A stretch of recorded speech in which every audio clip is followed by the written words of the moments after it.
Director Analyst in Gartner's marketing practice. Today, I'm going to share the highlights from a new piece of research that I've had the privilege of working on called In the Company of Genius, which details the strategies of the very best digital marketing brands as ranked in our Digital IQ research. I'll point you towards the published research as well as a link to a webinar on the topic, both of which give you more detail about those top brands, their strategies, and what you can do to emulate those brands.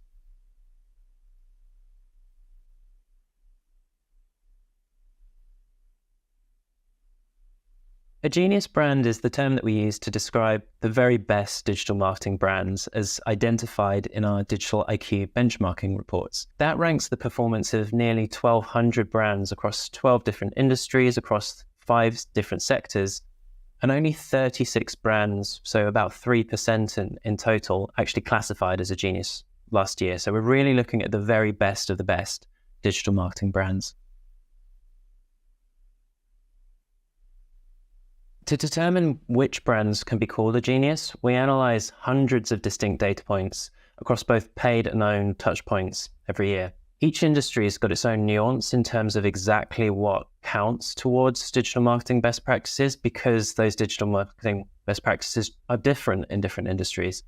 But that methodology that we've built to try and identify the top performing brands is something that we've been refining for more than a decade now, as we try and make sure that the methodology that we have really points towards top performance in real terms, as well as just in terms of digital marketing.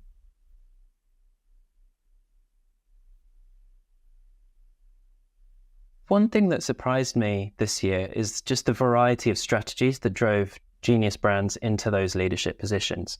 When you look into it, some of the brands excelled across the board. They were just really strong and outperformed their peers across pretty much everything that they were doing. But actually there was quite a subset of those genius brands that were doing specific things particularly well, but actually as part of their strategy pulled back from other areas. And I think what that really points towards is the fact that you don't necessarily need to just be a big spender and spend on everything, but you can actually get to a genius position by being smarter than some of your peers. One of the other things that I think really stood out to me this year was that as part of this research, we interview all of these genius brands, or as many of these genius brands as we can, to really find out what's going on to drive that kind of performance. And actually, when we interviewed those brands, we heard a few consistent things that these brands were doing across different industries, different sectors even. Those things, generally speaking, were that they had a really strong focus on brand governance and elevating that to be able to activate on the brand really quickly. The second thing was that they're investing heavily in talent to make the most of the technology that they're using. And then the third sort of area was really being quite ruthless in terms of their prioritization of specific customer touchpoints to make sure that where they were active, they could drive a really differentiated experience. John Deere is one of the examples of a genius brand from the manufacturing Digital IQ that we ran this year. They use a high number of ad creatives. They're serving creatives that touch multiple different points of the customer funnel that they're working with. But actually, if we're thinking about that last area of touchpoint prioritization, you can see that they invested as much in their top 20 creatives as the rest of their top 500. So essentially what they're doing is sort of spreading their bets to see what works, but then they're ruthlessly culling the things that aren't working and amplifying the things that are to really make sure that those creatives that they know can perform to the best that they possibly can. One of the other examples that we had for that talent point comes from Capital One. So last year, and as part of this research, we looked at Capital One's job roles for the marketing function specifically. And you can see that 29%, so nearly a third of their job roles, featured something to do with data science. Now that's really interesting because it fits a broader pattern where we saw genius brands are 5 times more likely to have sort of data science, data engineering type roles that they're hiring for the non-genius brands. And it really speaks to the need for making sure that you can understand your customers as best as possible today, but also setting yourself up for success into the future if we think about generative AI and the data needs for that. So I think a couple of really good examples of different topics that we covered in the research.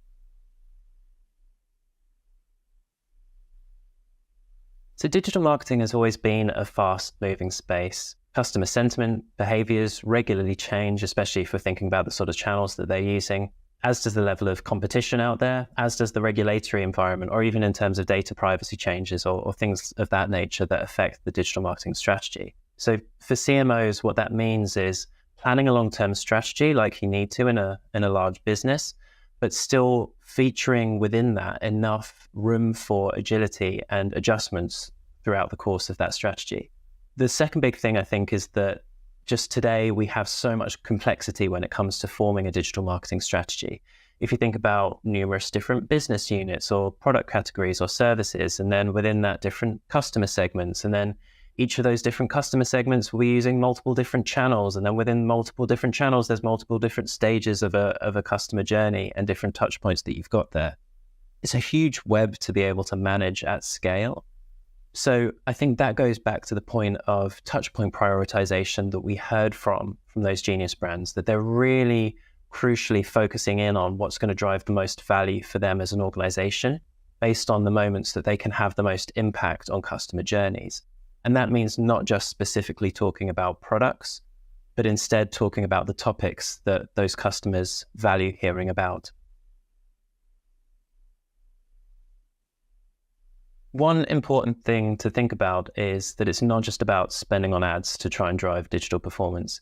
It might have some benefit in terms of results in the short term, but if we're thinking about becoming a genius brand, what it really takes to get into those positions is a long-term strategy and sustained growth driven by the fundamentals underpinning your digital marketing strategy. And to do that, you really need to focus on the right fundamentals. There's so many things that different organizations can do, but really sort of centering in on those things that will continuously help you to improve your digital marketing performance is going to be key. And like we've mentioned earlier, the three things that really stood out to us were robust brand governance, really going sort of deep in terms of not just the colors that people should be using if they're mentioning your brand, but actually how they might activate the brand in different formats, in different channels, in different markets to different customers, as well as making forward-thinking talent investments. So really trying to think through what the marketing function should look like in a couple of years' time and building that sort of talent pipeline early on to get yourself to that position. And then the third thing around that touchpoint prioritization is always going to be important, making sure that you're centering those decisions on the business needs, and then doubling down on that is a really good North Star when you're trying to work towards becoming a genius yourself. For me as an analyst, doing this kind of benchmarking activity each year is really fascinating because you find out new things about the latest best practices. But beyond that as well, it gives us a lens into the different strategies that brands have when it comes to digital marketing. And it actually enables us to be able to shine a light on the top performers and others within any industry that we cover to be able to see what's working well and what's not actually working as well as a digital marketer might think or a CMO might think. So using that kind of knowledge and that kind of insight, part of my job is working with different organizations and different brands to identify the opportunities that they've got within their strategy, because we can actually take a look at what sort of weaknesses they have relative to some of those peers in those industries, and then actually start to build a roadmap in terms of how they can narrow those gaps and actually outperform some of the competitors they've got. So knowing what best in class looks like is definitely a really good early step, especially if you're trying to work out your change plan to get to somewhere better. But actually, I think through the calls that we have and through the sort of complementary research that we've got around the Company of Genius research that I've been working on, there's a lot of next steps that we can actually help brands with as part of this kind of exercise. And it's been nice working with some organizations over the past few years to see how they've actually developed and incorporated some of the findings to improve their own digital marketing performance. So thanks for joining me on Gartner Live.